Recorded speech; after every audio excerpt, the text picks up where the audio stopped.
Boa noite aos irmãos. Vamos dar início ao nosso culto de oração. E nós vamos ler Salmo 8, 1 e Romanos 10, de 11 a 13. Diz assim a palavra do Senhor. Ó Senhor, Senhor nosso, quão admirável é o teu nome em toda a terra, pois puseste a tua glória sobre os céus.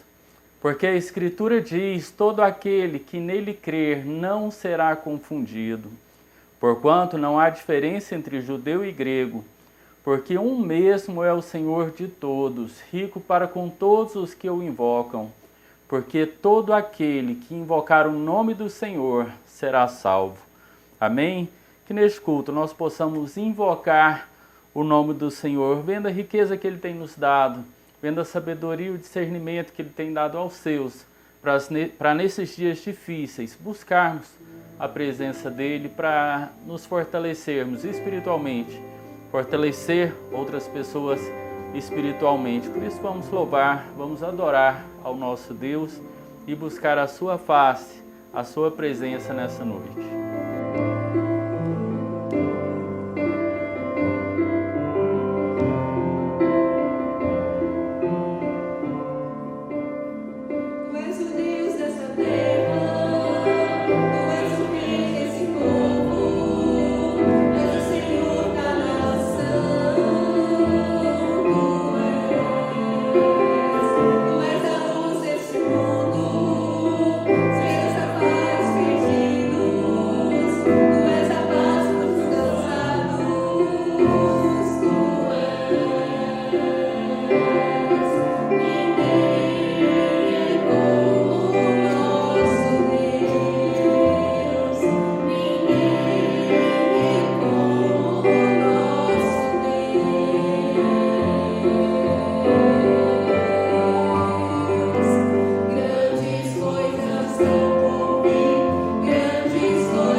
Boa noite a todos os irmãos, boa noite crianças, esse é o nosso Momento Kids. Nós estamos aqui hoje para falar sobre o quarto mandamento. Êxodo 28 diz assim, lembra-te do dia de sábado para santificá-lo. O texto bíblico de hoje nos apresenta o quarto mandamento, guarde o dia de sábado para santificar ao Senhor. Mas se a Bíblia nos manda guardar o sábado, por que nós cultuamos a Deus nos domingos?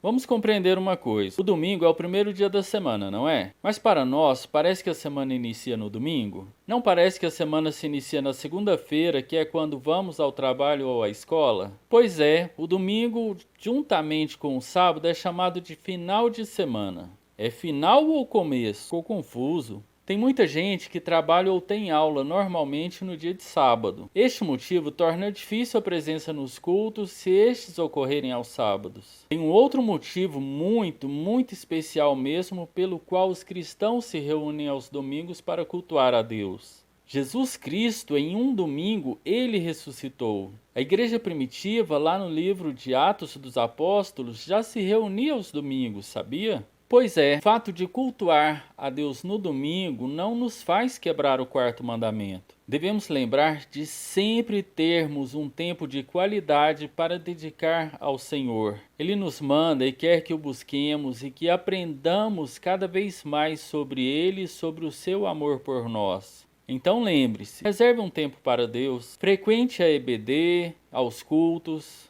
quando puder fora da quarentena, quando não puder de forma remota. Busque a Deus, pois Ele lhe ama e deu o seu Filho por amor de ti. Vamos orar? Deus querido, te agradeço por nossa igreja, por nos dar oportunidade de termos um dia para cultuarmos juntos ao Senhor. Te peço que esta pandemia passe logo e que possamos todos nós nos encontrarmos para ter comunhão uns com os outros, mas principalmente contigo. Perdoe os nossos pecados, em nome do teu Filho amado Jesus. Amém, Senhor.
Queridos, hoje, quarta-feira, nós estamos no nosso último dia de oração pelas famílias, no 31º dia.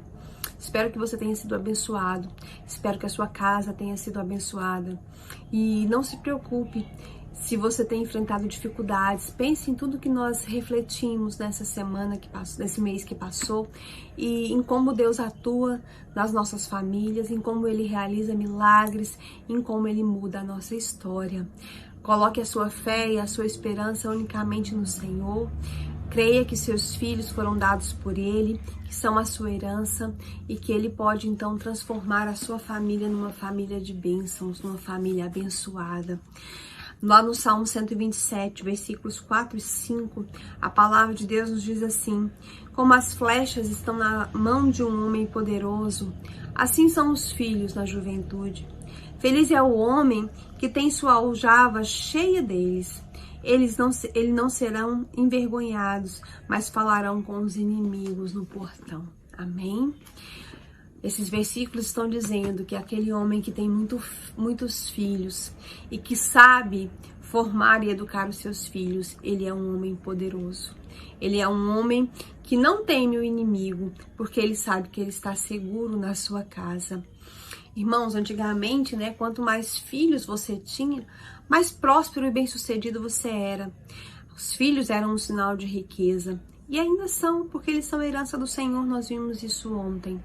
Mas também é muito importante que nós saibamos educar os nossos filhos, para que eles se tornem como flechas nas nossas mãos.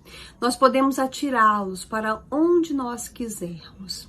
Se nós ensinamos aos nossos filhos os valores do mundo, se nós os ensinamos aquilo que não é da vontade do Senhor, se nós contribuímos para que eles andem distantes dos caminhos do Senhor, nós estamos atirando os nossos filhos direto no inferno. É como se nós estivéssemos com flechas na mão, atirando os nossos filhos direto no inferno. Mas se nós nos preocupamos em mostrar, em testemunhar do Senhor Jesus para os nossos filhos, se nós nos importamos em fazer com que eles conheçam a verdade de Cristo, nós estamos atirando essas flechas direto no céu. Se nós oramos para que os nossos filhos se convertam ao Senhor, se nós pedimos ao Senhor que use a vida dos nossos filhos para a sua glória e para o seu louvor, nós estamos atirando os nossos filhos nos caminhos do Senhor, nós estamos dando a eles a oportunidade de chegarem até o céu. Se nós ficamos felizes quando os nossos filhos se interessam pelo trabalho do Senhor, se nós incentivamos isso, se nós dizemos para eles que é muito mais importante servir ao Senhor do que ter um bom trabalho, do que ter um bom emprego, se nós ensinamos os nossos filhos que tudo que nós temos do ponto de vista material é consequência do nosso relacionamento com Deus, nós estamos atirando os nossos filhos na presença do Senhor. Então, irmãos, é muito importante, eles estão nas nossas mãos. Nós, enquanto eles são crianças e adolescentes, é que podemos dar um direcionamento correto para a vida dos nossos filhos. Eles não vão escolher sozinhos o caminho do bem. E vai chegar um dia em que nós não vamos mais poder dizer para eles o que fazer. Mas é importante que quando esse dia chegar, eles tenham tido a melhor instrução possível de nós. Porque eles não vão se esquecer, é isso que a Bíblia diz, se os nossos filhos forem educados nos caminhos do Senhor, ainda quando envelhecerem, eles não vão se esquecer da verdade de Cristo. E se nós não podemos fazer essa escolha por eles, porque essa escolha é pessoal, individual, se nós não podemos escolher Cristo por eles, nós podemos esclarecê-los a respeito dessa escolha e dizer: aceite Jesus como seu Salvador, santifique e dedique a sua vida ao Senhor mais do que a qualquer outra coisa e você será bem-sucedido. Não se esqueça disso. O seu filho segue o exemplo que você dá, muito mais do que as palavras que você fala. Então seja um exemplo na sua casa, seja um exemplo de um homem e uma mulher segundo o coração de Deus, e você vai estar tirando os seus filhos como flechas direto para o céu, direto na presença do Senhor. Que o Senhor nos abençoe como pais, como mães, como filhos, como avós. Que o Senhor nos encha de poder, de graça, que Ele distribua a sua misericórdia sobre as nossas vidas, para que nós possamos saber educar os nossos filhos na presença dEle. É um caminho difícil e árduo, mas é a tarefa mais importante que nós temos. Ninguém perde tempo porque gasta tempo com os seus filhos. Essa é uma lição que nós devemos entender e que a pandemia nos ensinou. A pandemia nos colocou dentro de casa com os nossos nossos filhos, para acompanhá-los de perto. E nós precisamos entender que isso não foi uma perda de tempo. Se você teve que deixar o seu emprego por causa dos seus filhos, se você perdeu uma promoção na sua carreira por causa dos seus filhos, não considere isso perda, considere isso um investimento, porque um dia você vai chegar diante do Senhor e dizer: Senhor, eu fiz aquilo que estava ao meu alcance, aquilo que eu podia dentro das minhas limitações, mas eu fiz o principal, eu ensinei aos meus filhos sobre o Senhor. Não deixe de fazer isso. Não deixe seus filhos andarem longe dos caminhos do Senhor enquanto você ainda pode guiá-los. O dia que você não puder mais, não é mais sua responsabilidade. Mas enquanto você pode, não deixe. Se esforce para que os seus filhos andem nos caminhos do Senhor. Não atire os seus filhos no mundo. Não atire os seus filhos como flechas nos caminhos do inferno. Mas atire os seus filhos na presença do Senhor. Que o Senhor nos abençoe. Que Ele nos encha de poder, de misericórdia, de graça, de paciência, de sabedoria, de amor. Que Ele mude as nossas vidas, os nossos corações, o nosso pensamento. É o que nós precisamos. Nós precisamos andar com Cristo para levar os nossos filhos nos caminhos do Senhor. Amém? Que esse mês tenha sido uma bênção na sua casa, na vida da sua família. Continue orando pela sua família e pelos seus filhos. Amém. No nome do Senhor Jesus, nós agradecemos. Amém. Amém. Nós vamos então continuar orando pelas nossas famílias, pela família do pastor Valdomiro, pela família da irmã Helenita, do irmão Rodrigo, do irmão Rosenval, da irmã Lorena, irmão Levi e sua família, irmão Tim e sua família, irmã Maria de Fátima, seu irmão José Barreiro, ao seu sobrinho Francenilmo e também a sua cunhada Denise e seus familiares, para que o Senhor esteja abençoando. Família da irmã Áurea, família da irmã Roseli, do irmão Weber, da irmã Esther, do irmão Igor, família da irmã Marli, do irmão Eduardo, da irmã Cleide, da irmã Lívia, família do irmão José Ailton, da irmã Welcia, da irmã Welciane, família do irmão Leandro, da irmã Maria José, da irmã Maria da Penha, da Graciele, família da irmã Kellen, família da Vanessa, família da Thaísa, família da Juliana, mãe do Flávio, da Juliana, esposa do irmão Wenderson, família da Dalila, família da irmã Silvia, da irmã Lígia, família da irmã Neuza, família do Lincoln, família da irmã Conceição, do irmão Godoy, família da irmã Nilza, família da irmã Cristiane, família da Eleusa, da Leila, da Regina. Vamos orar pela família da Sara, pela família da Emily, pela família do Giovanni, pela família do José Henrique, pela família da Fernanda, pela família da Laura, pela família da Albiana, pela família do irmão Feliciano, a família enlutada do pastor Humberto. Vamos orar também pelo pastor Paulo, Valdeci e sua família. Vamos orar pela família da Ana Paula, a Jane, a Mel e o Carlos, a família deles. Também a Carolina Angélica e sua família, a Adriana e sua família, seu sobrinho, seu priminho que está com câncer. Vamos orar.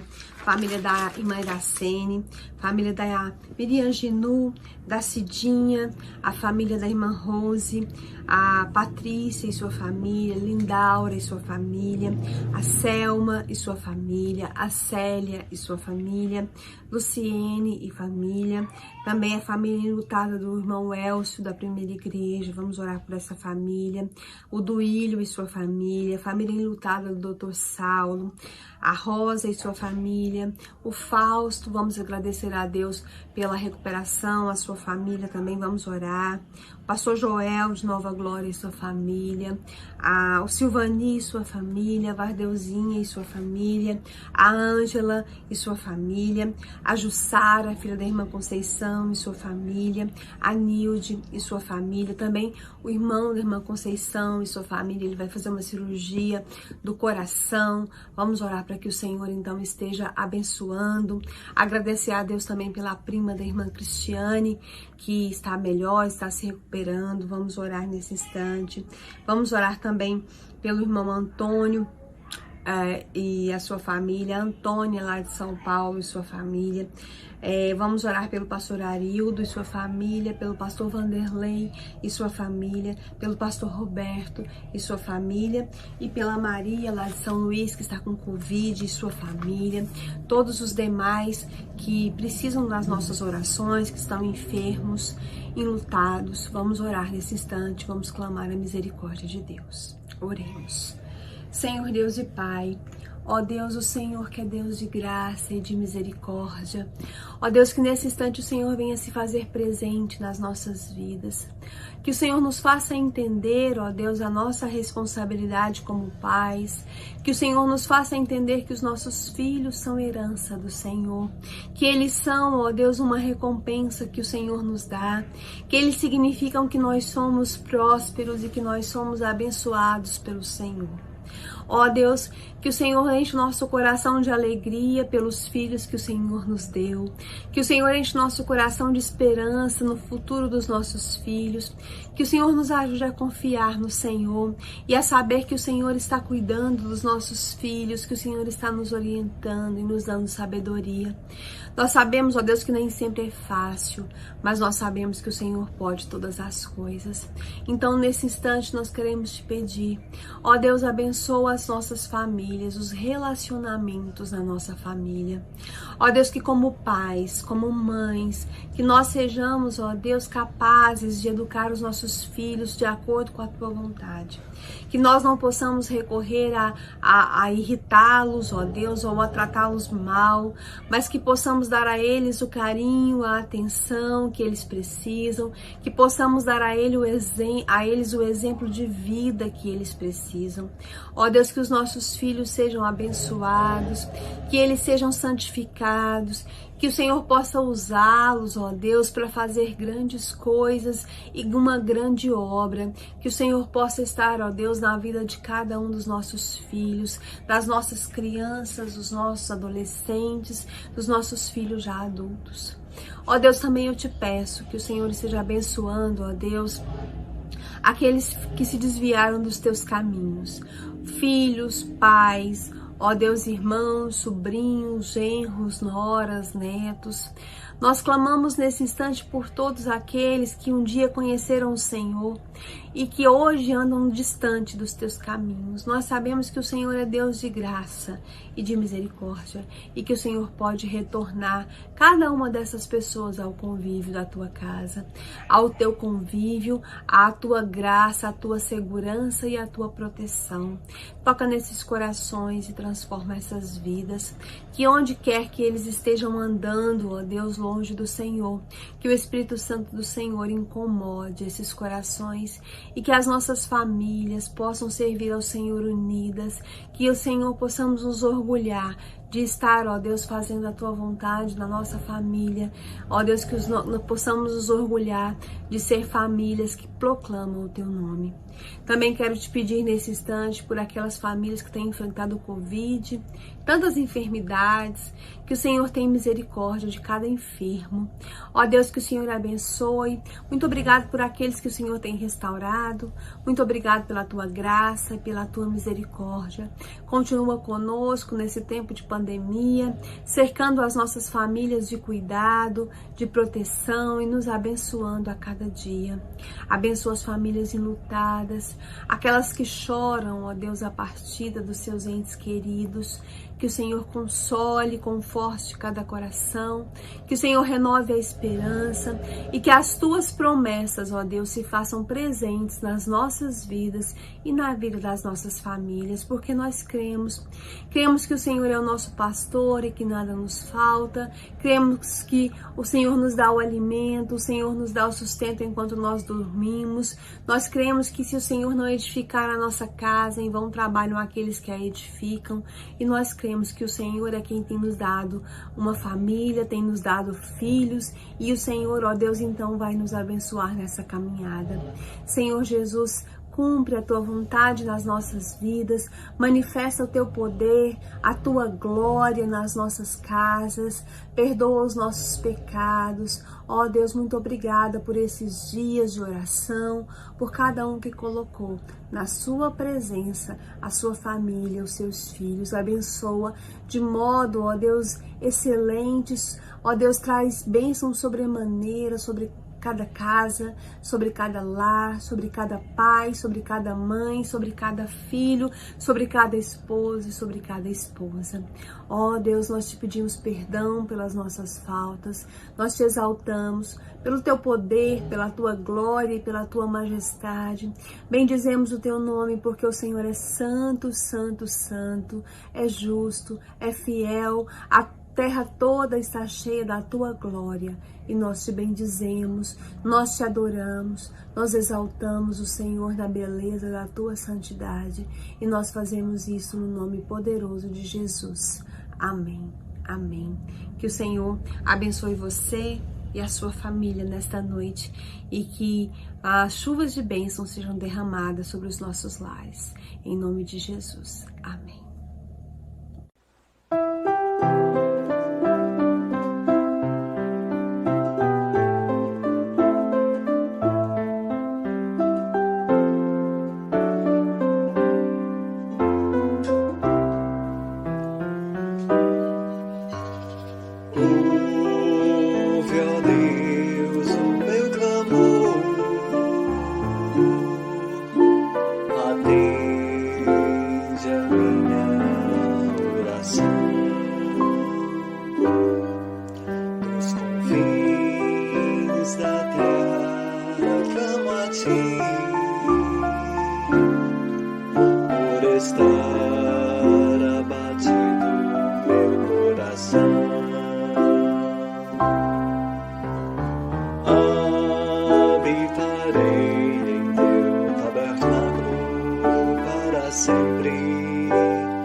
Vamos ler Atos 18, de 1 a 8. Atos 18, de 1 a 8, esse é o texto que nós vamos refletir nesta noite. Diz assim a palavra do Senhor. E depois disto partiu Paulo de Atenas e chegou a Corinto. E achando um certo judeu por nome de Áquila, natural do Ponto, que havia pouco tinha vindo da Itália, e Priscila, sua mulher, pois Cláudio tinha mandado que todos os judeus saíssem de Roma, ajuntou-se com eles. E como era do mesmo ofício, ficou com eles e trabalhava, pois tinham por ofício fazer tendas. E todos os sábados disputava na sinagoga e convencia judeus e gregos. E quando Silas e Timóteo desceram da Macedônia, foi Paulo impulsionado no Espírito, testificando aos judeus que Jesus era o Cristo. Mas resistindo e blasfemando eles, sacudiu as vestes e disse-lhes: o vosso sangue seja sobre a vossa cabeça. Eu estou limpo e desde agora parto para os gentios. E saindo dali, entrou em casa de um homem chamado Justo, que servia a Deus e cuja casa estava junto da sinagoga. E Crispo, o principal da sinagoga, creu no Senhor com toda a sua casa. E muitos dos coríntios, ouvindo-o, creram e foram batizados. Amém? Contam que o homem estava tirando neve em frente à sua garagem e chegaram 2 meninos, se aproximaram dele e falaram assim: olha, quer que a gente limpe para o Senhor? São apenas $2. E aquele senhor disse: como podem ver, eu já fiz quase todo o serviço. Quando um deles pegou e falou: sim, nós sabemos, nós estamos vendo. Por isso oferecemos o serviço, porque quando estão do meio do serviço para frente é que geralmente as pessoas desistem, porque estão morrendo de vontade de finalizar aquele serviço, morrendo de vontade de desistir. Raymond Edman costumava dizer aos seus alunos: é sempre cedo demais para desistir. Não importa o tempo que você está cumprindo uma tarefa, se é no começo, se é no meio, se é no final, é sempre cedo demais para desistir. E ainda sobre esse tema, Spurgeon lembrava sua congregação de Londres que, perseverando, até o caracol chegou à arca. Então, esse era o objetivo de Paulo, essa era a visão de Paulo, não desistir. Com uma população de cerca de 200 mil pessoas, Corinto não era o lugar mais fácil do Império Romano para começar uma igreja. Mas foi para lá que Paulo se dirigiu sozinho e ali, quando partiu de Atenas, teve tempos difíceis, mas ele não desistiu, ele permaneceu firme. E conhecida como uma cidade do Império Romano, em que a sua perversidade era o ponto forte, Corinto atraía muitas pessoas não por isso, mas por ser um centro comercial, por ser um ponto de parada de muitos viajantes. Então, dinheiro, depravação, filosofias estranhas, novas religiões era bem recebido pelos da cidade. Era a capital de Acaia e uma das cidades mais importantes que Paulo visitou. Nós temos dito aqui, irmãos, principalmente em se tratando de igreja primitiva, sempre que Deus abre portas, sempre que Deus abrir portas, sempre que Deus abrir portas, o inimigo vai tentar fechá-las em todas as ocasiões. E em muitas vezes nós somos ajudantes dessas portas, de fechar essas portas, pois nós desanimamos, nós nos entristecemos, nós nos cansamos, nós desistimos. Quando Paulo ministrou em Corinto, Deus lhe deu exatamente os estímulos que ele precisava para prosseguir. E estes estímulos também nós encontramos à nossa disposição ainda nos dias de hoje. Nós vamos ver nesta noite 2 estímulos recebidos por Paulo que encontramos aí no texto lido de 1 a 8. O primeiro estímulo foi ter colaboradores dedicados.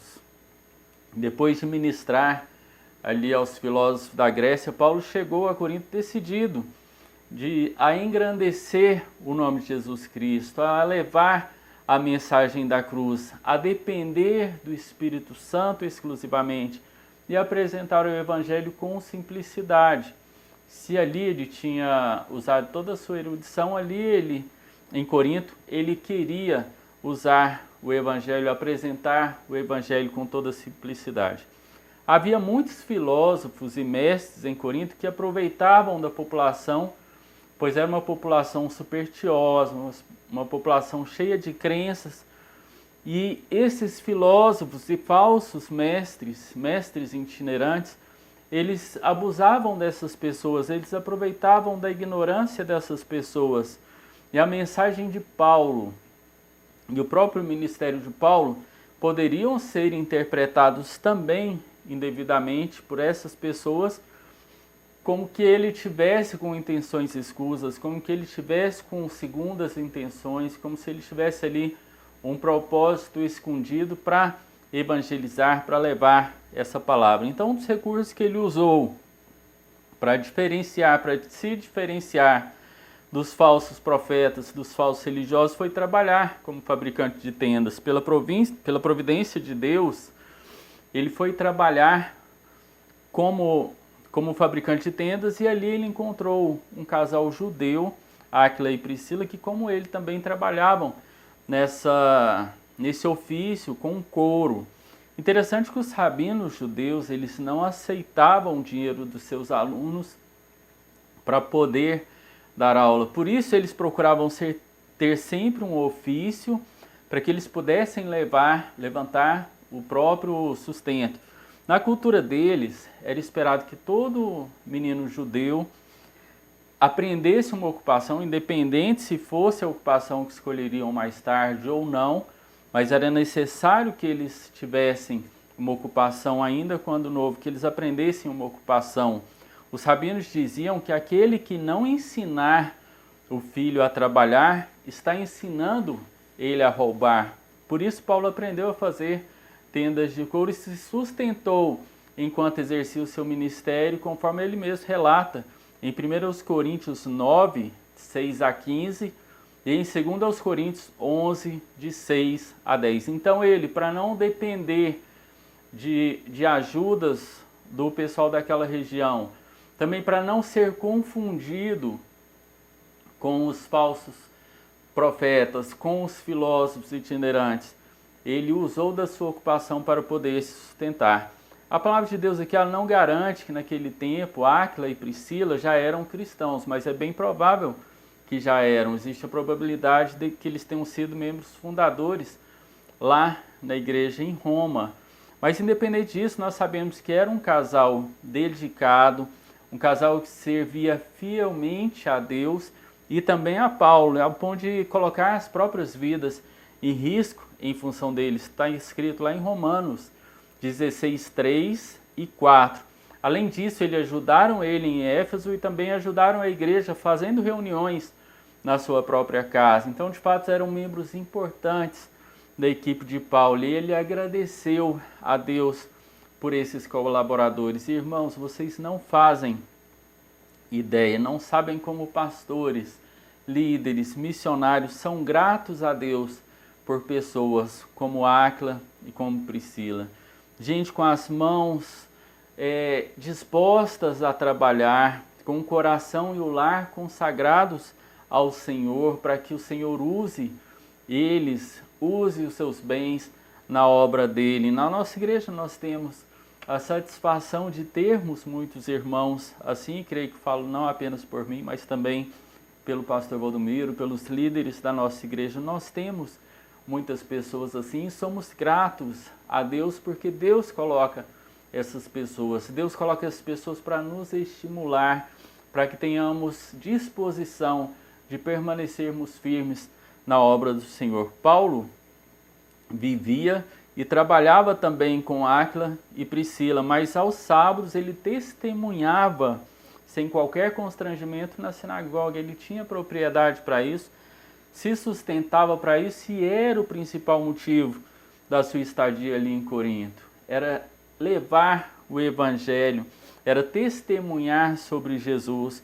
E é bom atentarmos que quando Silas e Timóteo chegaram ali da Macedônia, eles trouxeram uma oferta que permitiu a Paulo dedicar-se ainda por mais tempo, por um período integralmente ele se dedicava à pregação do evangelho. Provavelmente foi motivo de muita alegria para Paulo ao ver seus amigos e ouvir da notícia de que igrejas que eles haviam começado juntos permaneciam firmes e contribuíam também financeiramente para que a obra de Deus avançasse. Irmãos, por mais que Paulo fosse um grande cristão, um grande evangelista, um grande missionário, um extraordinário apóstolo, ele jamais teria conseguido realizar tudo o que ele fez sozinho. Amigos como Áquila, Priscila, Silas, Timóteo e cristãos generosos da Macedônia permitiram que Paulo desse o seu melhor a Deus.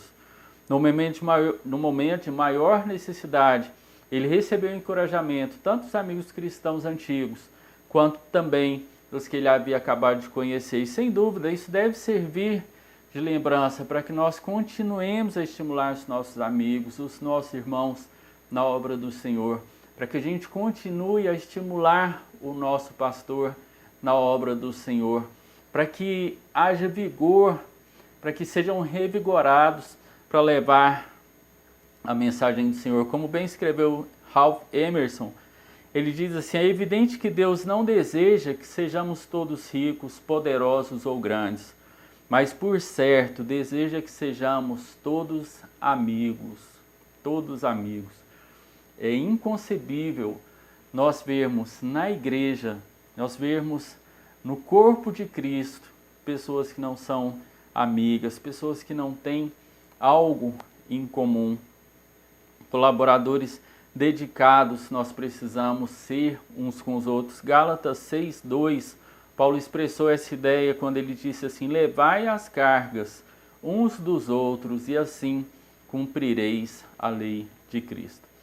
Humanamente falando, não teria havido igreja em Corinto se não fosse pela dedicação e serviço não apenas de Paulo, mas de várias pessoas. Colaboradores dedicados são sempre um grande estímulo para aqueles que estão à frente da obra do Senhor, pastores, missionários, líderes, dirigentes. Esse é o primeiro grande estímulo que nós vimos no livro de hoje, Atos 18, de 1 a 8. Mas ao segundo também estímulo, também desse texto, nós tiramos que a oposição, estranho dizer que a oposição é um grande estímulo. Mas, irmãos, sempre que Deus abençoa o ministério, nós podemos esperar ainda mais oportunidades, mas também podemos esperar ainda mais oposição. Afinal, o inimigo, ele fica infinitamente furioso quando invadimos o território dele para libertar vidas, para libertar os seus escravos das mãos dele. Assim como em Tessalônica, os judeus incrédulos que rejeitaram a palavra também causaram problemas ali a Paulo e seus amigos. E essa oposição, normalmente, é a prova de que Deus está operando. Isso deve ser motivo, sim, de encorajamento, de incentivo para nós. Spurgeon costumava dizer que o diabo nunca chuta um cavalo morto. Nunca. O diabo não está preocupado com o crente que está em casa, com o crente que não está preocupado em sair, ir para a igreja, em testemunhar. Ele não está preocupado com esse tipo de crente. Ele não está preocupado com o tipo de crente que vai à igreja, assiste o culto, não participa, com o crente que assiste o culto, do jeito que ele entrou, ele sai e vai embora. O diabo não está preocupado com esse tipo de crente. Ele está preocupado com aquele que está fazendo o trabalho, com aquele que está fazendo a obra, com aquele que está obedecendo ao Senhor. A oposição dos judeus havia forçado Paulo a deixar Tessalônica, mas aqui em Corinto só aumentou a determinação dele de ficar na cidade e fazer o trabalho que Deus tinha comissionado ele a fazer. Vamos lembrar a palavra que foi dita no começo. É sempre cedo demais para desistir, sempre cedo demais para desistir. Raymond Edman falava isso. Em Atos 18, 6, nós podemos encontrar duas imagens interessantes do Antigo Testamento que Paulo cita. Ele diz assim, Atos 18, 6 diz assim: mas, resistindo e blasfemando eles, sacudiu as vestes e disse-lhes: o vosso sangue seja sobre a vossa cabeça. Eu estou limpo e desde agora parto para os gentios. Sacudir as vestes era um gesto de julgamento que significava, olha, você teve a sua oportunidade, foi te dado todas as chances, mas você desperdiçou. Hoje em dia nós falamos que nós lavamos as mãos a respeito de determinada pessoa. Apesar de Paulo nunca ter deixado de testemunhar aos judeus, nós sabemos que o seu grande chamado era o de evangelizar os gentios. E a expressão ter sangue nas mãos significa ser responsável pela morte de outra pessoa, por não ter avisado a outra pessoa sobre o perigo. É uma imagem aqui relacionada aos vigias do muro da cidade que tinham a incumbência de avisar, de alertar, avisar as pessoas de aproximação de qualquer perigo. Mas ter sangue sobre a cabeça significa que o indivíduo é culpado do próprio julgamento. A pessoa teve a oportunidade de ser salva, ela foi avisada sobre o perigo, mas mesmo assim se recusou a se refugiar, se recusou a buscar abrigo, se recusou a buscar a salvação e optou pelo pior. Por isso, irmãos, as mãos de Paulo estavam limpas, pois ele tinha sido fiel em sua incumbência de declarar a mensagem do Evangelho. O sangue dos judeus estava sobre a cabeça deles, pois haviam rejeitado a verdade de Deus, não apenas uma vez, mas várias vezes. E diante da oposição, sabendo as dificuldades que Paulo estava enfrentando, Deus coloca mais uma pessoa na vida de Paulo, um gentio temente a Deus, Tício justo. Paulo deixou a sinagoga e passou a usar a residência de Tício como congregação, como lugar de levar o evangelho, como lugar de pregação, como lugar de testemunho. E assim, sendo importante lembrar que a casa dele ficava exatamente ao lado da sinagoga. Então, todas as pessoas que eram acostumadas a participar da sinagoga já via ali que tinha um ponto de pregação, que Paulo estava ali, que ele também estava ali, que Tício justo, ele era chefe da sinagoga, responsável de providenciar a manutenção do edifício, onde as realizações das reuniões aconteciam, para que elas pudessem ocorrer com regularidade, de forma ordeira, e não apenas a sua conversão, mas também toda a conversão da sua família, se entregando a Deus, se entregando ao Senhor, trouxeram perturbação e dúvida aos judeus de Corinto. Eles ficaram profundamente perturbados por isso, sem entender, mas como um chefe da sinagoga agora pertence ao grupo de cristãos. Irmãos, se nós examinarmos o ministério de Paulo em Corinto, nós vamos ver o quanto ele cumpria a missão dada por Jesus, lá em Mateus 28, 19 e 20. Com o seu ide, ele ganhou pessoas para Cristo ali em Corinto, fazendo discípulos, batizando, ensinando a cada um deles. Irmãos, caminhar pela fé significa vislumbrar oportunidades, até mesmo em meio à oposição, até mesmo em meio à dificuldade. Um pessimista, ele enxerga apenas problemas. Sempre, quando você vê um pessimista, pergunta para ele em tudo, ele vai ver problemas. O otimista, ele vê apenas o potencial. Ele fala, aquilo ali tem potencial, aquilo ali tem potencial, mas um realista, ele vê o potencial nos problemas. Paulo não fechou os olhos para as muitas dificuldades e perigos que ele teve ali em Corinto, mas olhou pelo ponto de vista divino. Ele viu o potencial em cada um dos problemas que eram levantados para ele. Ter fé significa obedecer à vontade de Deus, apesar dos sentimentos, apesar das circunstâncias, apesar das consequências.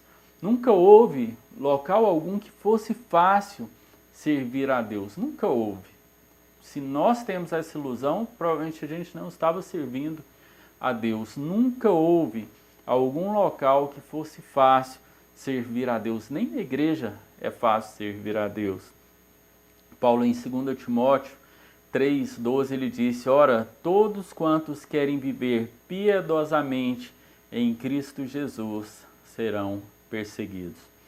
Por causa das perseguições, são levantadas pessoas que são colaboradoras dedicadas, levantadas por Deus para nos incentivar a continuar. Certamente que as dificuldades vão aumentar, vão piorar, mas também, como bem disse Francis Bacon, a prosperidade é a bênção do Antigo Testamento.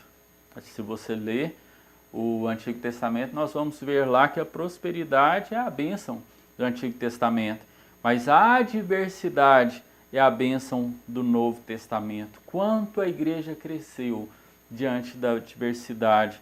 Paulo não permitiu que a adversidade o impedisse de servir a Deus, assim como nós também não devemos impedir que as adversidades dos nossos dias, principalmente agora nessa época de pandemia, crise financeira, crise política, crise sanitária, nós devemos ter em mente que devemos enfrentar essas adversidades para a honra e glória do nosso Senhor e Salvador Jesus Cristo, para a glória do nosso Deus.